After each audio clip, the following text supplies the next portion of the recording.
Imagine living with millions in the bank, but still feeling powerless. Imagine your only daughter, born into wealth and privilege, never speaking a single word. Not even mama or I love you. Now, picture this. One ordinary afternoon in a public park, a complete stranger walks up, and suddenly your child does the impossible. She speaks to him and only him. That's exactly what happened to socialite and millionaire widow, Victoria Langford. But what began as a miracle soon spiraled into a terrifying mystery that shook the entire city.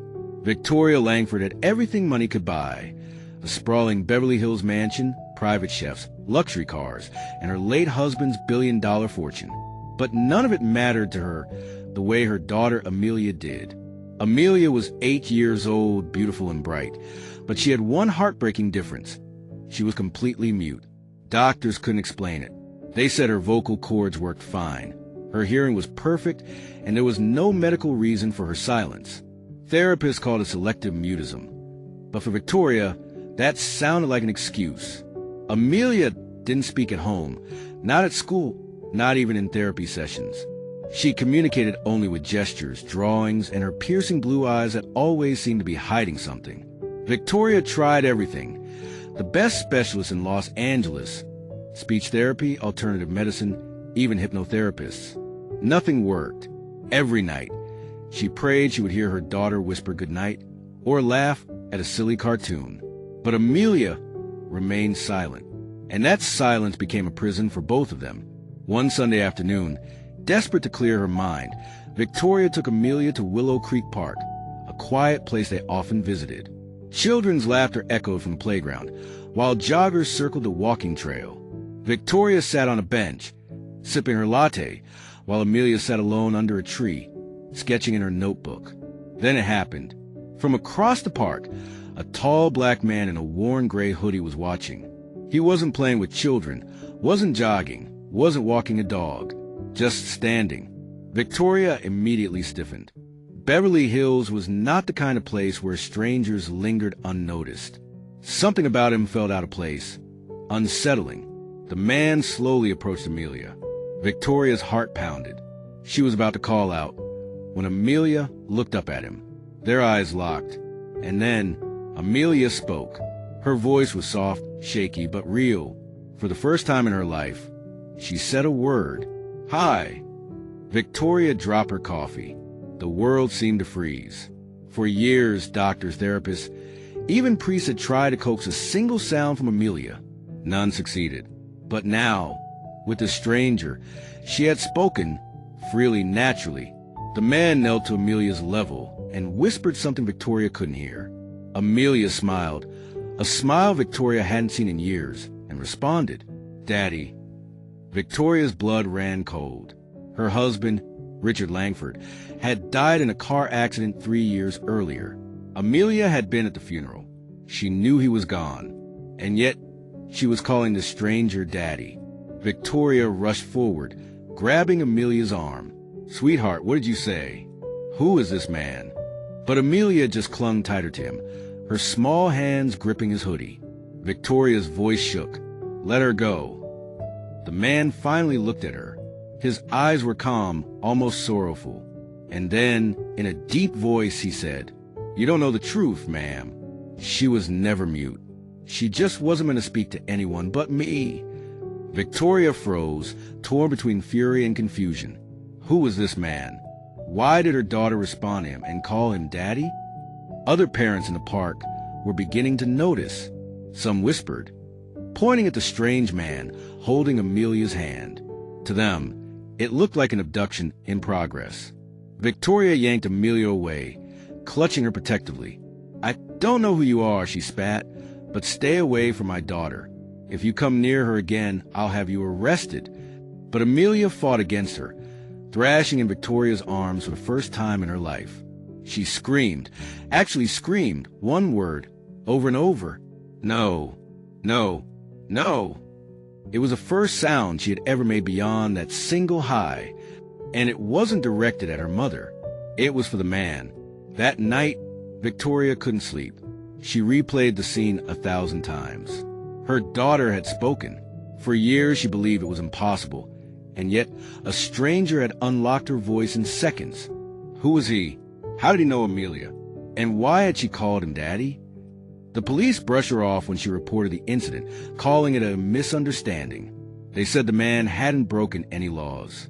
But something inside Victoria told her it wasn't random. The man's words echoed in her mind. She was never mute. She just wasn't meant to speak to anyone but me. Victoria began to dig. She hired private investigators, scoured her late husband's records, and even reviewed old surveillance footage from her mansion. That's when she found something that made her blood run cold. A blurred image. The same man standing outside her gate at night, weeks before the park incident. Victoria's world spun out of control. Her daughter could speak, but only to this mysterious stranger. The same man who had been watching their home. The same man Amelia called Daddy. But when Victoria confronted Amelia, demanding answers, her daughter wrote something chilling in her notebook before slamming it shut. Mommy, he said you don't know what Daddy did before he died. Victoria's hands trembled. What secret had Richard kept from her? Why was the stranger tied to her daughter's silence and her voice? The truth was darker than she could imagine. And the next time Victoria saw the man, it wouldn't be at a park. It would be at her own front door. 3 nights after the park incident, Victoria Langford was in her study when the security intercom buzzed. Her private gates were closed, as always. Mrs. Langford, the guard's voice crackled. There's a man outside. Says he needs to speak with you. Won't leave. Victoria's blood turned cold. She already knew who it was. The guard angled the security camera. There he stood, the same man from the park. Same hoodie, same calm, piercing eyes. Victoria slammed the intercom button. Call the police. Now. But the man didn't budge. He simply looked directly into the camera and mouthed something that made Victoria's knees weaken. Ask her about me. Later that night, Victoria went to check on Amelia. The little girl was awake, scribbling furiously in her sketchbook by the dim glow of her nightlight. Sweetheart, Victoria whispered, why did you call that man Daddy? Who is he? Amelia froze. She clutched her notebook to her chest. Show me, Victoria urged gently. Please. For a long moment, Amelia wouldn't move. But then she slid the notebook across the bed. On the page was a crude drawing. Amelia holding hands with a stranger. Behind them, drawn in thick black pencil, was their mansion. And underneath, in shaky handwriting, Daddy's friend. Daddy said he'd come. Victoria's heart nearly stopped. Richard, her late husband, had been dead for 3 years. Yet Amelia seemed certain the stranger was tied to him. The next morning, Victoria called her late husband's lawyer, Daniel Pierce. Daniel, did Richard ever mention someone? A black man, tall, maybe early 40s? Someone close to him. Daniel paused. His tone dropped. Victoria, there are things Richard never wanted you to know. What things? She demanded. Before his death, Richard made some unusual financial transactions. Large sums of money withdrawn in cash. Accounts hidden from you.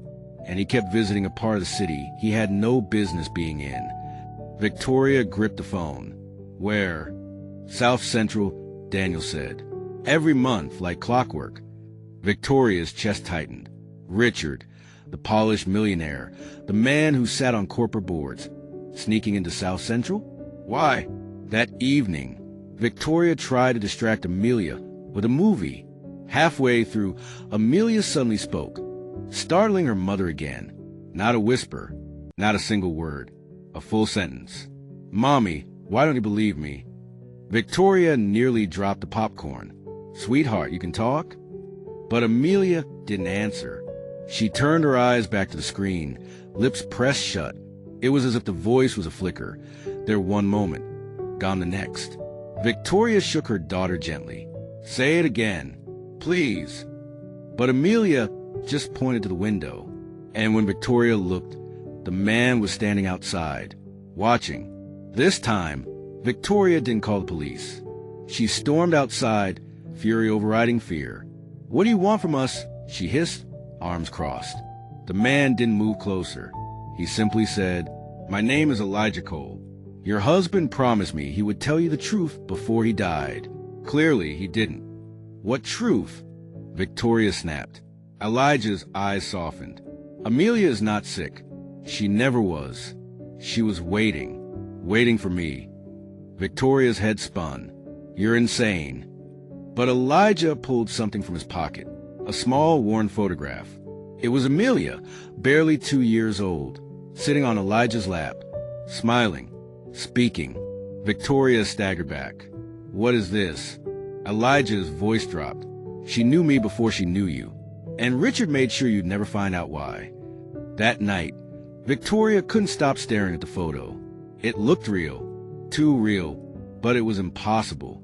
She dug through Richard's old office files, searching for answers, and then she found a folder tucked inside a locked drawer. Inside were receipts, letters, and a birth certificate. Her eyes blurred as she read it. Amelia Rose Langford. Mother, Victoria Langford. Father, Elijah Cole. The name wasn't Richard's. Victoria's breath caught. Richard wasn't Amelia's biological father. Elijah was. But Richard had never told her. Victoria Langford couldn't breathe.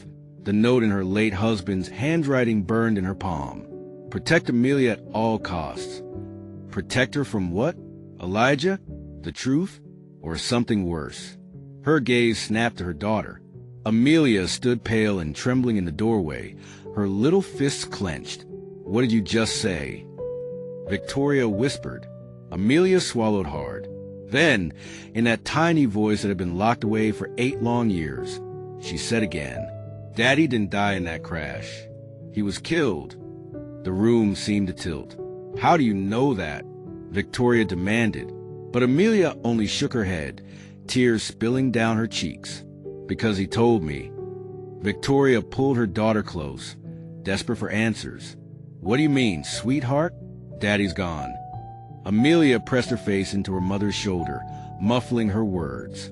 He came to me that night. He said a bad man hurt him. And he said Elijah would come. Victoria's blood turned cold. Her rational mind screamed it was impossible. Richard had died instantly in that fiery crash. She'd seen the wreck herself. But her daughter was speaking with a certainty that couldn't be ignored. And now Elijah Cole, the stranger who'd made Amelia speak, was at their gates. The next day, Victoria confronted Elijah.